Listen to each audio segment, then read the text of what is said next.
Tere hommikust. Tulite just ronimast. Kuidas oli? Kõrgust ei karda? Kardan.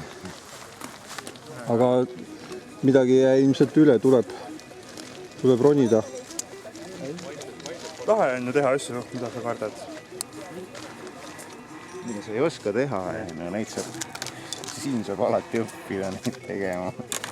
Jah, et alati on ju arenguruumi ja saab paremini.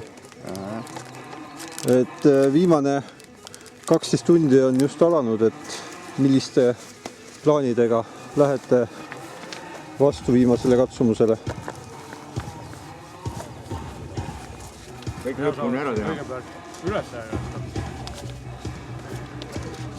Magada ilmselt ei ole saanud väga palju. See viga oligi, et ma magama läksin. Et enam ei saa und välja silmist. Et olete praegu 35 tunni järel 7. kohal. Et üsna tubli tulemus, et kuidas tunnete, et on veel ressurssi kõrgemale tõusta või katsute samal pulgal? Juba läinud.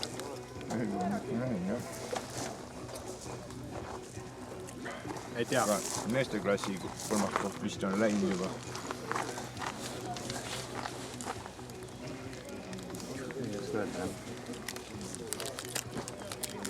Aga siin ei tea kunagi ennem, kui lõpp on käes, mis nagu reaalselt juhtub. Et viimased tunnid toovad nagu välja tõeliselt võitlejad. Jah, et siis on kõik juba nii väsinud, et tulemused võivad olla ette arvamatud. Aga olgu, aitäh ja edu teile!